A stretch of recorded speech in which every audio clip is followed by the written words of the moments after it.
morning from our global headquarters in New York. I'm Manus Cranny alongside Danny Berger. You're welcome to Bloomberg Brief. Let's set that agenda.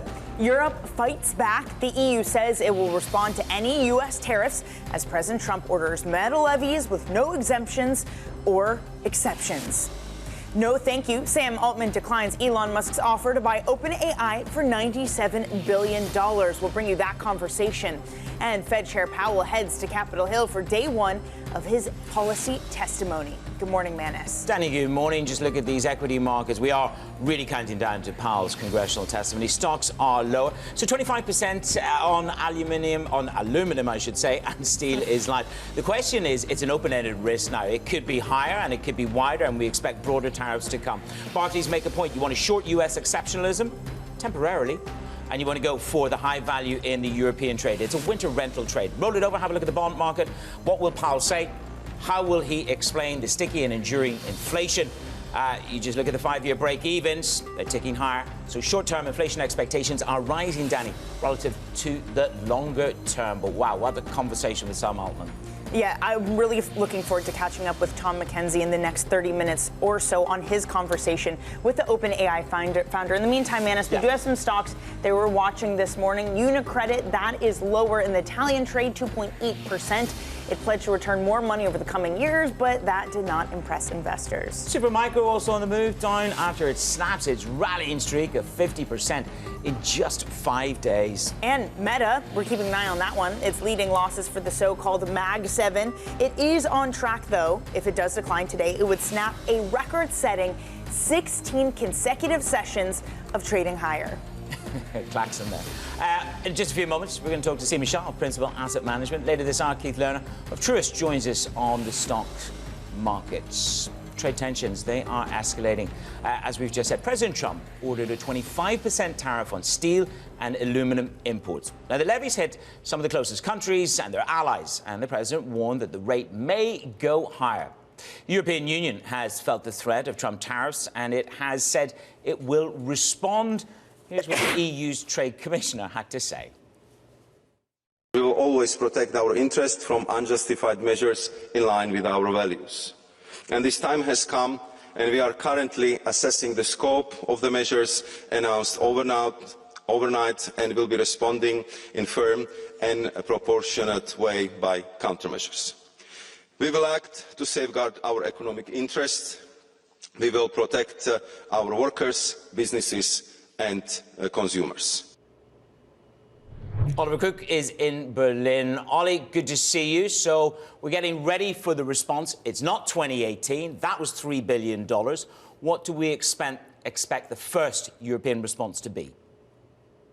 Yeah, Manus, we get the sort of trade war washing up here on European shores. And as you heard from this sort of European Trade Commissioner, was echoed also by Ursula von der Leyen. I'll just read you a couple of lines of what she had to say this morning, basically calling the tariffs unjustified and that the EU, that they will not go unanswered. They will trigger firm and proportionate countermeasures. The EU will act to safeguard its economic interests, protect workers, business, and consumers. Again, this is a sort of measured response in terms of the wording of this. Again, I think that everyone in Europe from Brussels to Berlin has seen what has happened with Canada, with Mexico, is hoping that there is going to be a negotiable outcome here. Remember, these do not kick in until March the 12th. But remember, what happened last time, Manus, is the countermeasures were on sort of Levi jeans, bourbon, Harley Davidsons, that sort of thing. So we expect something of the same sort of playbook. But at the end of the day, the chip on the table here is that trade surplus that the EU runs with the United States that Donald Trump is very unhappy with. That is a trade surplus of almost $250 billion, $230 billion.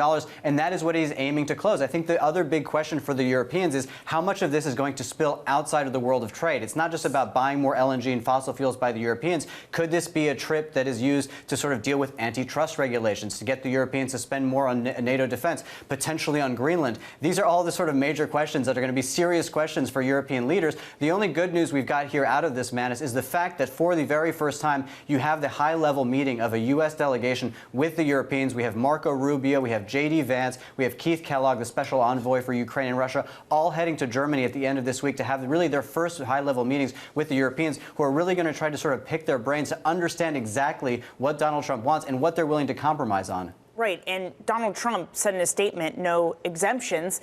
But he is considering an exemption for Australia. The Prime Minister of Australia saying so overnight. So there is a room for negotiations. What is at stake for Europe as they try to do that, as they come up ahead of this March 12th deadline? What would be the most impacted? Yeah, so listen, I mean, at the end of the day, the most impacted is going to be Germany. I mean, Germany had a record trade surplus last year with the United States. So we talk about $250 billion trade surplus with the EU. About $75 billion of that is just from Germany. Germany is facing a third year of potential contraction. It is also facing a situation in which it's trying to de-risk from China. So Germany is really number one in the crosshairs here. It's going to be a major issue. Of course, the election is coming in 2 weeks. That may bring a new chancellor, a more conservative chancellor. They are hoping that that could build on a relationship with Donald Trump. But at the end of the day, really, the Europeans are sort of at the mercy of Donald Trump. And this is because they have built out their whole sort of economy, their whole premise on this liberal political and economic global order where free trade is sort of at the center of things. And that is something that now the Europeans are really very threatened by, not just by the United States, but also with China. And this comes back to home about all of the issues that the Europeans are dealing with their competitiveness proposals. And it's going to make everything all the more urgent for the Europeans here. It's this great irony that perhaps a threat from the U.S. is the thing that brings Europe together. Oliver, thank you so much. Bloomberg's Oliver Crook in Berlin. Joining us now is Seema Shah, Chief Global Strategist at Principal Asset Management. Seema, you and the team assuming that should all the tariffs go into effect, it would be more impactful than 2018. Before we get into the actual impact, is that the assumption that we need to be working with, that the threatened tariffs will indeed go into practice? Hi, Danny. I think it's so difficult to say, and I think any money manager has to be really honest about this. Is we are dealing with a very, very uncertain environment. I don't think anyone really has a clear view into exactly how this is going to pan out. I think a couple of things that we can be a little bit more certain of is that there will be tariffs probably on China and Europe. There will be some kind of impact on their economies. And so if, as an investor, you have to start thinking, where do you want to have exposure to? For us, Europe really does sit at the crosshairs. And I think from a fundamental perspective, it really does have some challenges. Now, as you were saying, if this were to prompt Europe to come together, maybe prompt a more, better fiscal reform for Germany, that can change things. But there certainly needs to be something fundamental which changes for Europe when it's confronting this kind of threat. Seema, good morning. When you hear J.D. Vance in Paris saying, we're going to build AI, we'll invite you on the journey. But when we talk about what Europe needs to do in the first instance here, it's not 2018. That's when it really was sort of slightly more tit for tat. $3 billion is what they went after. They have a window of opportunity. What do you think that they need to do to avoid the worst case scenario? I don't think anyone can really know exactly what it is that they need to achieve here. We talk about the surplus that they need to contend with. I think the tariffs which are being put back onto the US, they probably don't help the situation for the US-European relationship. I think a lot of the growth has to come from Europe itself. There has to be some kind of almost move away from this reliance on industrial production, reliance on exports, and become a little bit more of a domestic-driven economy. So this is actually a really long-term focus for Europe, rather than something that can be just fixed this year by some kind of actions to tame some of the US concerns. And yet, Seema, it's maybe counterintuitive then that a great trade to start the year would have been buying European stocks, buying Chinese stocks, buying Mexican stocks. All of those have outperformed the S&P 500 on dollar terms. Are you saying that that's not sustainable, that that's just a tactical valuation difference perhaps to start the year? I think that's exactly what it is. And we saw a very similar movement last year, although last year there were some hopes that Europe could move into a more sustainable upward trajectory for the economy, and then that faded out very quickly.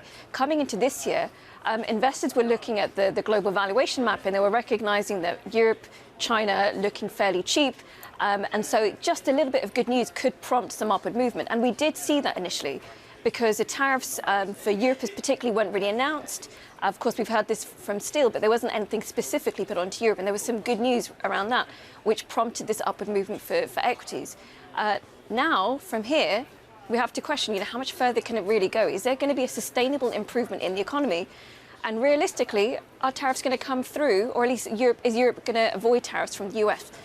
That seems quite unlikely at this stage.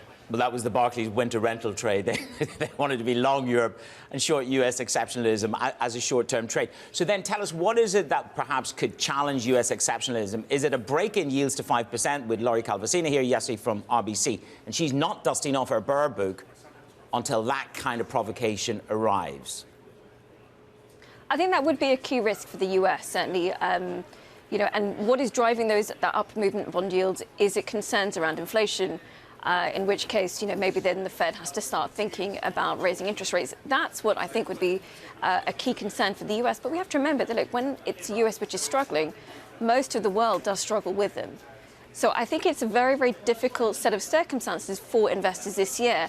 And, you know, as I've said, I think Europe in particular is really sitting in the crosshairs. It does make sense to have diversification, so not just in equities, but looking at fixed income and, more importantly, looking at real assets, because this year I don't think the inflation threat is going to disappear. That's going to be a topic of conversation as we go through all the way to December.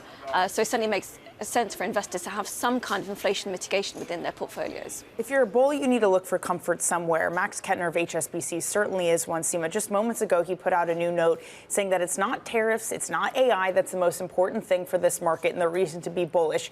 It is liquidity and the fact that the most recent QRA showed unchanged U.S. Treasury auction sizes for some time to come. Does that give you any comfort, Seema? So yes, so I want to be quite clear here. So I don't think we're not expecting a correction. Maybe, you know, you could see a couple of days of down days, but we're not expecting a correction for the US. When we look at the outlook, we know that the US growth outlook is very solid. That should mean that earnings growth continues quite well. Now, are we going to see gains like we've seen in previous years, in the last 2 years? Probably not. This is more of a situation where you eke positive gains through the year kind of very, very slowly. And that liquidity, as Max said, that is very important. That is a key support for the market. But this is an uncertain time, and you're going to see this to be very volatile. And I think investors have to be important that they look away from the headlines, try and ignore the noise, and think about what is that fundamental. That fundamental is that US growth does look quite solid.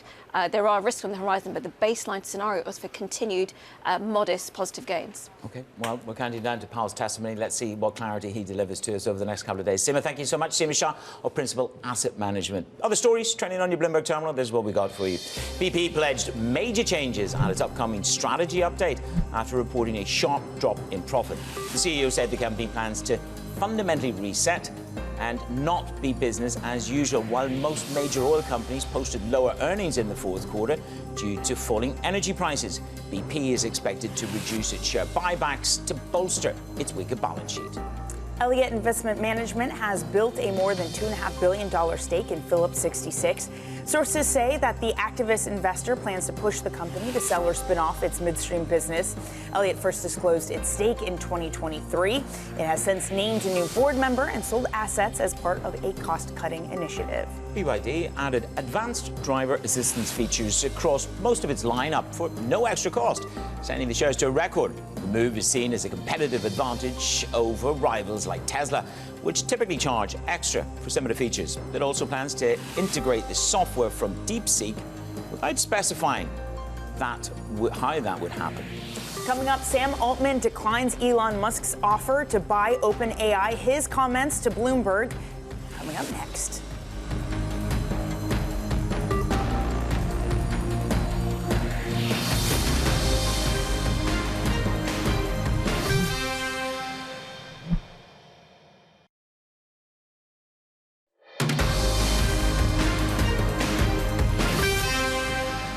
It's a very impressive model, a very impressive piece of work. I think the team is probably the best team that I've seen come out of China. So that said, I think a lot of the claims are exaggerated and a little bit misleading. A lot of the key things from DeepSeek are reducing the cost of innovation, but also raising this question of data control. If you have potentially more constrained resources, you can make a better job than if you have immense resources and stop thinking about what to do efficiently. There is a global competition right now between whether the world's going to be built on small d, democratic AI rails, or authoritarian, autocratic AI rails, and that's the big takeaway from this. I think there's been a lot of excitement, but we'll have to see if it materializes.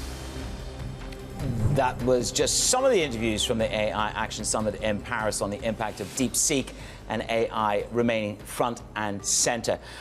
Latest breaking news is, of course, a bid from Elon Musk to buy OpenAI for over $9 billion. The CEO, Sam Altman, posted this on X and spoke to us just a few moments ago. No, thank you.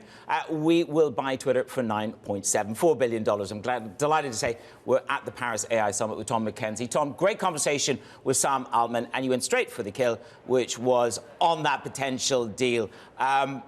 He doesn't have any interest in that at all. Frame it for us. Manus, he shot that down very clearly. This is not a company that is for sale. He's still trying, Sam Altman told me, to work out exactly what Musk's ploy is here with this offer, with this bid of close to $100 billion for OpenAI. He said he wished there could be a place where they could actually cooperate and work together on the developments around artificial intelligence. Clearly, they are a long way from that. This is Elon Musk going with a gear change in terms of the approach, pretty aggressive approach he's taking to OpenAI. They are, of course, in a legal dispute as well, and now with the news today that he's made this bid. Again, Sam Altman shooting it down, saying this is not a company for sale, and saying that Musk's whole life, and I'm quoting, comes from a place of insecurity. So he, again, Sam Altman, characterizing this as a competitive challenge. XAI not catching up would be the characterization from Sam Altman with OpenAI, and therefore this is Elon Musk feeling insecure about the developments of AI from his own business. And I'm paraphrasing from Sam Altman here, but that seemed to be the message, that he thinks that ultimately Elon Musk is concerned that his AI business, XAI, is not yet up to speed with OpenAI. This is why he's making a bid. And he also said, look, it could slow things down in terms of the build out of OpenAI and particularly the progress around transforming from non-profit to profit, although Sam described it as slightly different to that characterization. But clearly, this is a business that's being reworked. He said maybe the ploy from Musk is to slow that down. But Tom, this is why your line of questioning to Sam Altman was so good, because whether or not Elon Musk is insecure, you pushed him with this idea that has this proximity to power. And whether Sam Altman is concerned about that, he seems really sanguine. But should there be some concern, which, as you mentioned in your interview, they are pushing this AI venture? Absolutely. And look, to some extent, they both have the ear of the president. He was standing there, of course, Sam Altman, a few weeks ago when they launched Stargate alongside President Trump. Up to $500 billion is the aim, is the ambition, with the initial $100 billion. So Sam Altman arguably has some input as well into the thinking of the president. Clearly not to the same degree as Elon Musk, who was there day in, day out, not just Mar-a-Lago, but in the White House as well, with his own office and Doge, of which he oversees, of course. So there's a different power dynamic here. And as you say, Sam Altman seemed to be pretty sanguine about the ability for Trump or for Musk to change Trump's thinking and adjust policy that could be detrimental to OpenAI. And I think the Stargate project that Trump unveiled with great fanfare probably insulates Sam Altman and OpenAI, at least for now. But of course, they'll have to come up with the cash and make sure they can build out those data centers that are part of that plan. They've got one in the works in Texas. They're looking at 15 additional data centers across the US. Tom, thank you so much. That is Bloomberg's Tom McKenzie. And later in the hour, we're going to bring you more of that interview that Tom did with Sam Altman here on your brief.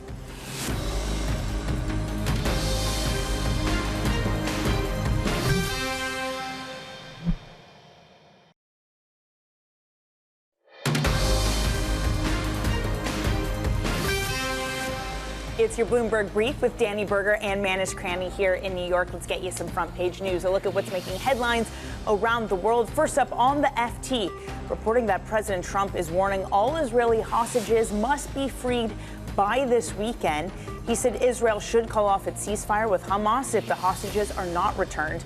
This came hours after Hamas announced it was indefinitely postponing the next release of Israeli hostages that was set to happen on Saturday. Next up, the New York Times leads with the DOJ telling prosecutors drop the charges against the New York City Mayor Eric Adams. And of course, Adams has been accused of accepting illegal campaign donations and a bribery conspiracy involving Turkish citizens and at least one Turkish official.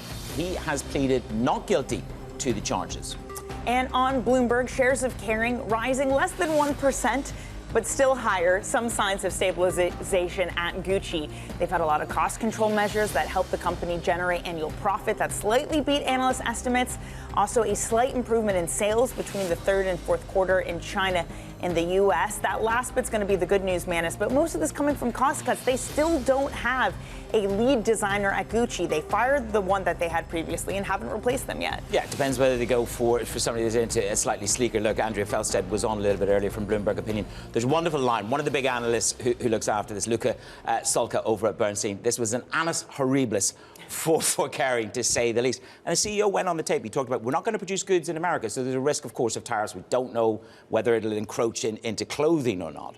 But, you know, the CEO, added tax burden is certainly going to hit competition, but we're not prepared to produce in the United States of America to potential tariff risk. There, again, though, are signs that maybe the consumer is going to get a little bit stronger in China, maybe in the U.S. It's interesting, though, this two-track economy, the upper echelon seems to be recovering or not be hurt as bad. We heard from McDonald's yesterday. The low-income consumer in the U.S. is still really struggling. McDonald's earnings taking a big hit specifically because of that people were spending less there. Also, in these luxury stories, there is that aspirational luxury versus the high end. And I think the question is, if we go into any kind of a slowdown here, and as you say, at home in Europe or indeed in China, that's perhaps a bigger risk. We're going to talk more about those trade tensions. Percolating through markets, restrained for right now. Keith Lerner joins Danny and I in just a moment.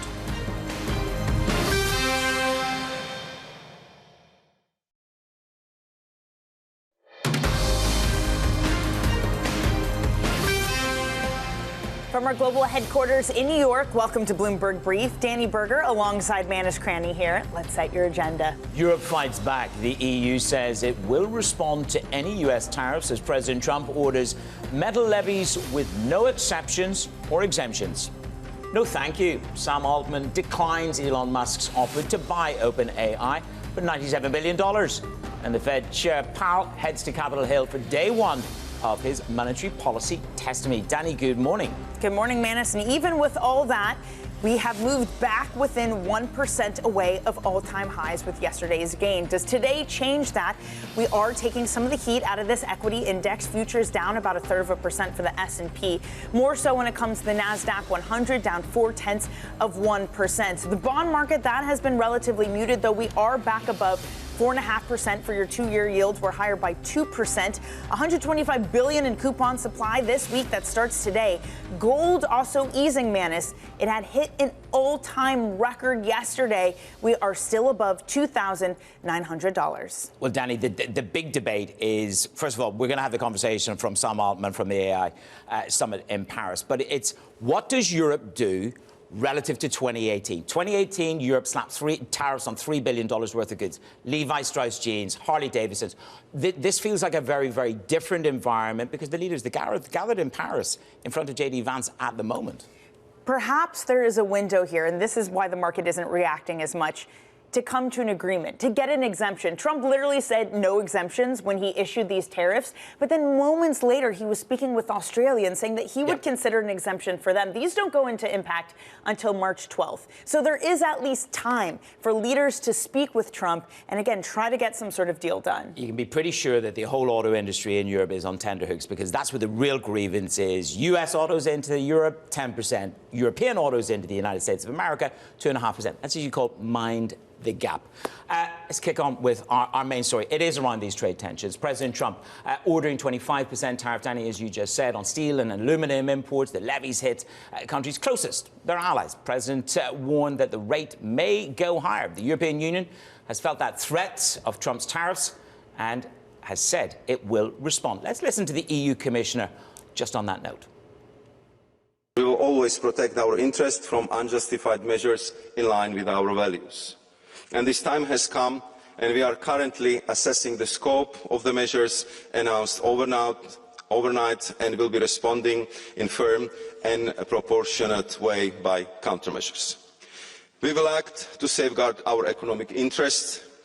We will protect our workers, businesses and consumers. Keith Lerner, Co-CIO and Chief Market Strategist over at Truist, joins Danny and I now. Keith, Danny just made that point. We're 1% away from all-time highs on these U.S. equity markets. There's a certain sense of stoicism. But this feels very different to 2018. Why the stoicism, and will it hold? Well, good morning. I mean, there's so much news happening day to day. I think it's hard to keep up with. So why has the market been resilient? I think what you're seeing is a more balanced market in the U.S. where you have 10 of 11 sectors up this year. So I think what you're seeing from investors is money's just rotating along with some of this news, but it's not leaving the overall market because at the end of the day, corporate America has been very resilient. We've gone through, a once-in-a-generation pandemic, the highest inflation, and what have we seen? We've seen profit trends continue to move up. So I think in some ways, investors are giving corporations the benefit of the doubt because they've been battle tested, and then overseas as well. Look at these markets that have had tariff announcements: Canada, Mexico, China. Look at the lows; they're all up 5, 7. And China's up about 17% off the lows as well. So I think they knew the tariffs were coming. I still think there's going to be some disruptions. Right, our outlook was a bull in a China shop this year, but I think so far I think we're going to continue to see more of this churn. It is remarkable to see those international markets outperform the S&P 500 to start the year, Keith. There are some pockets of concern. I mentioned gold at an all-time record, break-evens, 2-year inflation swaps. Those are at the highest in nearly 2 years with some inflationary concerns coming in. At what point did the stress in those pockets spill out to the broader market? Is there a mechanism for that to happen, or are these just hedges doing what they're supposed to do? I think in some way they are hedges. I mean, we've been bullish on gold for some time. I mean, there's a lot of different things outside as far as central bank buying, especially as some of our frenemies decide they want to diversify beyond the U.S. dollar, as an example. I think as you're looking at this, as far as market indicators, inflation spreads are important, but also the 10-year Treasury has been pretty stable. I think when you start to get more concerned is when you start to see that 10-year Treasury become somewhat unhinged. I think Secretary U.S. Treasury Bessent mentioned, a focus on the U.S. Treasury. I think that actually calmed markets down, so to speak. And then oil prices. A lot of times when you have this geopolitical uncertainty, it manifests itself through oil prices. And oil prices have moved up off the lows, but relative to where we were a year ago, it's around the same prices. So again, I think those are the things we're looking at. Credit spreads. Are we starting to see stress there? We're not seeing that. I still think that this year that we are going to have disruptions, right? Part of our outlook was you were going to see some things broken. I think the primary market trend is still positive. You got to give it the benefit of the doubt. There will be some disruptions because some of these tariffs will go into effect just because you need to in order to show you're serious. But at the end of the day, I still think at this point, our base case is that the economy will continue to be able to push through this. Keith, we spent a lot of time last year talking to various guests about the barbell, cash on one side and uber tech or mega tech on the right-hand side. You talk about money rotating within the system. Does it rotate to defense? And if so, what is your key defense within that equity complex? Yeah, I mean, within equities, I mean, we're still focused on communications. Tech's underperformed so far this year, but we still think it's too early to give up on tech, given the main dominant theme is still AI. And we also are overweight financials as well. As far as more defensive side, I think, we're staying with, larger cap. We do have that gold position that we mentioned as well. We're on the way to international. I just want to bring up a point. I mean, one thing we wrote in our outlook coming into this year, what we're seeing so far in international markets is very similar to what happened after 2016, right? There was all the concern when Trump came into office. Those markets bottomed in like December, January, and rallied for a few months before rolling over. And we came into this year with those markets around 20-year lows on relative valuation. So I think what you're seeing in EFI, the EFI index was up less than 5% last year. So I think you're seeing this kind of mean reversion. There was some bad news priced in, and you're seeing some rotation. That trade likely has further to go, but I think later this year, I think money will rotate back into the U.S. Keith, can you invest in autos? Can you invest in that sector with China's 10% tariffs for large vehicles going into impact today with all the concerns of supply chains and needing to reroute from places like Canada and Mexico? Yeah, I don't know. I'm not an expert on the auto sector, but I will just say this. I mean, it's, investing, as we all know, is all about expectations. And like going back to China as an example, like China's up 17% off the lows. And why is that? Well, the tariffs came in, but so far they've been 10% relative to expectations of 60%. and the market has actually responded favorably. So again, I'm not an expert on the auto sector per se, but I think, on one side, there's also probably a lot of bad news that's priced into some of these areas, and within there's probably some opportunities, but again, not something that I follow very closely. Keith, you've mentioned gold a couple of times. What do you think the gold market is telling us? We know that in part, it's driven by central bank buying. A lot of people are talking about various motives to sort of de-escalate or detach themselves slightly from the US system. Do you think that has any veracity, or you think it's more an inflation story on the gold hype? I think it's something that just is somewhat less correlated, right? If you think about the U.S. stock market and bond yields, they've been pretty correlated, right? As yields move up in the 10-year Treasury, then stock market has sold off, right? So it's kind of like what acts somewhat different, and I think part of that is gold. And then the reason behind, yes, central bank buying is large. I think it is an inflation hedge. It's also an inflation hedge against a potential weaker dollar as well. So I think there's several different things that are going on. And the other thing to think about with gold, it had a big move earlier, coming out of the early 2000s, but it hasn't done much since, 2013. So yes, we've moved up a lot over the last year, but on a relative basis, it's trailed by a huge amount over the last decade. So I think there's just kind of renewed interest of something that acts different relative to the traditional asset classes. It's a little bit weaker this morning, still above 2,900. Keith, it's always such a pleasure to have you on our show. Please come join us whenever. Keith Lerner of Truist. Coming up, President Trump says that he spoke with President Xi as China enacts their 10% retaliatory tariffs today. We're going to have more on that next.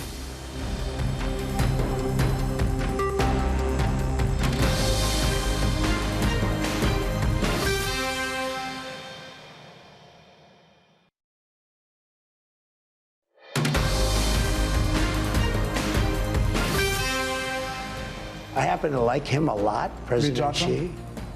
Yes. I love talking to him. He's since the inauguration. Yeah, and I've talked to him. And I talk to his people, too. His people come in all the time. We have a very good personal relationship. President Trump there in a Fox News interview that was released yesterday.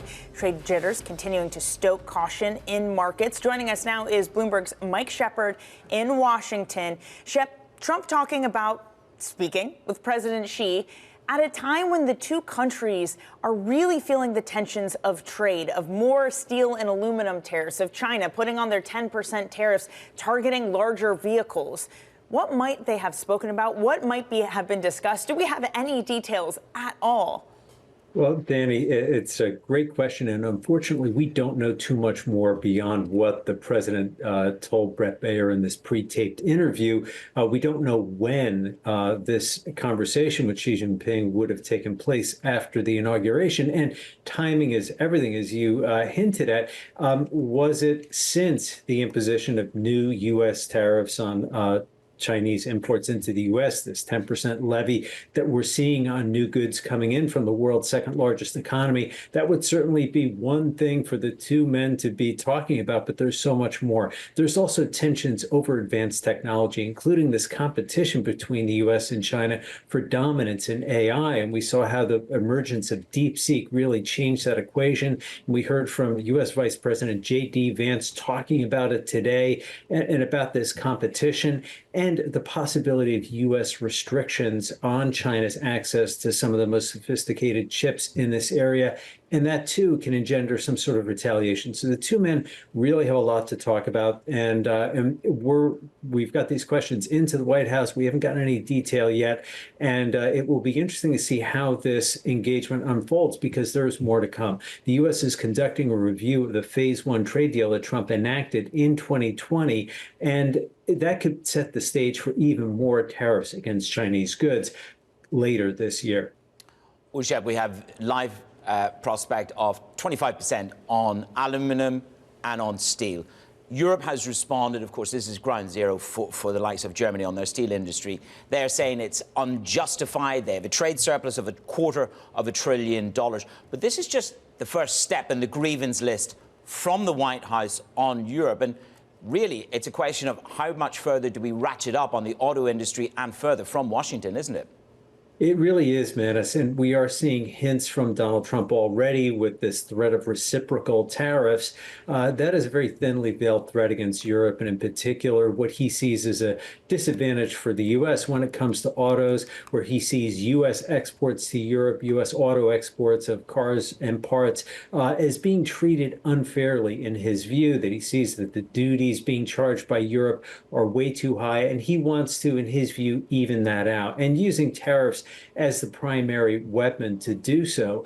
So this reciprocal tariff program, he talked about it last week, and he is saying that we will hear more about it later this week. He reiterated that on the Air Force One as he was heading to the Super Bowl, that reciprocal tariffs will be the next step. But the European Union is also preparing to respond, and we heard Ursula von der Leyen talk about that today and say that the EU is ready with its own response. And we have seen this movie before in 2018 when the U.S. imposed, during Trump's first term, tariffs on steel and aluminum. The EU responded, and that hit iconic American products like Levi Strauss jeans, Kentucky bourbon, and yes, even Harley Davidson motorcycles. So this will be just the first step. And as you and Danny were talking about earlier, there could be room for negotiation, a way to step back from this. And we have seen Trump do some of this negotiating with Canada and Mexico, but we have yet to see that really unfold to the same degree with the EU and China. So we're waiting to see how Trump and his team are engaging with those trading partners. Shep, thank you very much. Yeah, 4 weeks in and day by day blows. Thank you very much, Mike Shepard there in Washington. Let's head back to Paris. Sam Altman has declined Elon Musk's $9.7 billion for OpenAI. Bloomberg's Tom McKenzie caught up with him a little bit earlier at the AI Action Summit.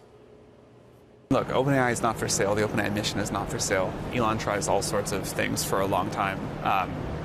This is this week's episode. You take it seriously at all? What do you think he's trying to drive at with this? I think he's probably just trying to slow us down. He obviously is a competitor. He's working hard and he's raised a lot of money for XAI, and they're trying to compete with us from a technological perspective, from getting the product into the market. And I wish he would just compete by building a better product, but I think there's been a lot of tactics.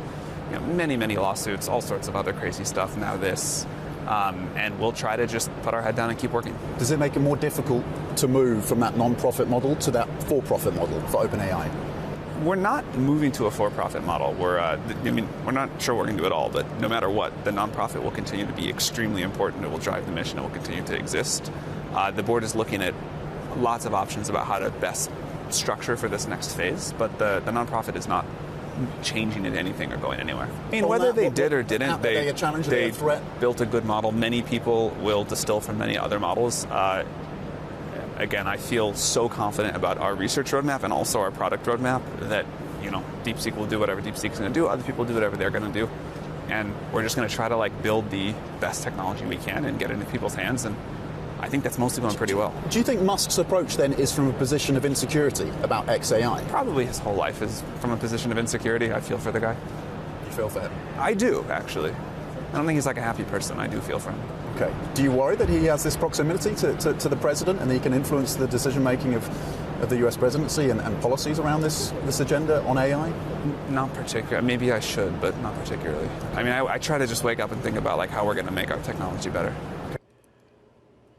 Tom McKenzie, I'm pleased to say, is back with us. Tom, great conversation. In a short space of time, you covered a lot of ground. The inner workings of Sam Altman's take on Elon Musk's mind. His whole life is insecurity.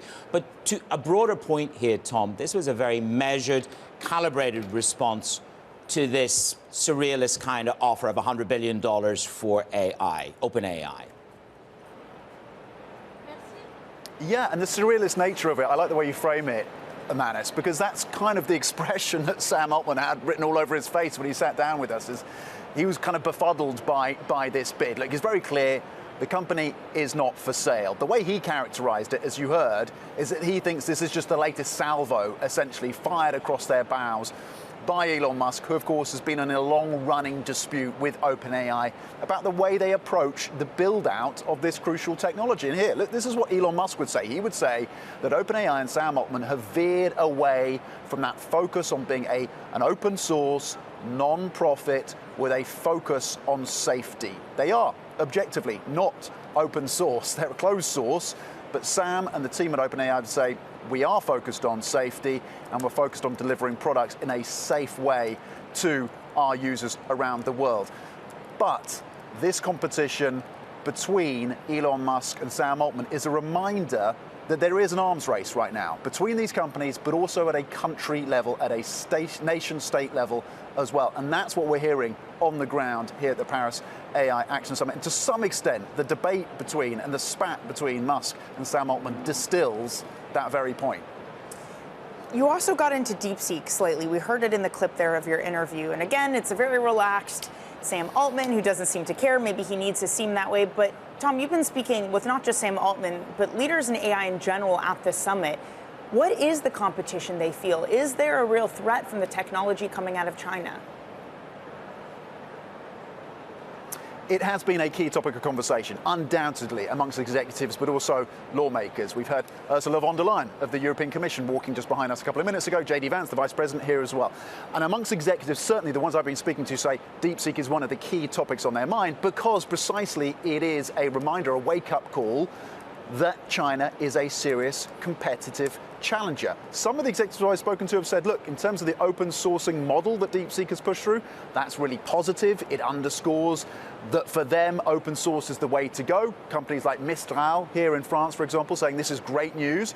Demis Hassabis, though, of Google DeepMind, saying, look, we've had a look at this, and we think that actually DeepSeek have exaggerated and are a little bit misleading in terms of their claims that they were able to produce a model with these capabilities at such a low cost point. Demis Hassabis saying they really haven't accounted for all of the training that went into it. So he's skeptical. Others are saying it reinforces the need to shift from closed model to open model. That is certainly part of the debate here as well. But to your point, it's a reminder that sovereignty is a key issue that lawmakers and AI executives are all grappling with amidst this arms race on AI. Tom, again, a really fantastic conversation with OpenAI's Sam Altman. We appreciate you joining us. Bloomberg's Tom McKenzie there in Paris at the AI Summit. Coming up, more earnings and Chair Powell's testimony. That's all coming in your day ahead. This is your brief.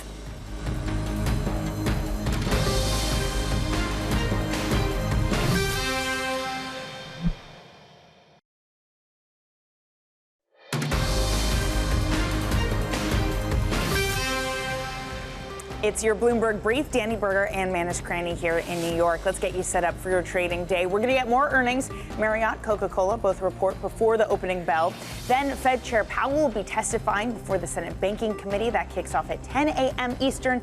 And then we're going to have $58 billion of your Treasury notes. That goes on auction later today. Manish. Danny, it is all about Jay Powell and their testimony. 2 days of it. What is he going to intimate in terms of caution, desire to hold? They've got the cover from that solid jobs report that we had on Friday in terms of the wages and in terms of the unemployment rate of 4%, wages plus 0.5%. But I got to hand it to Kid Jukes.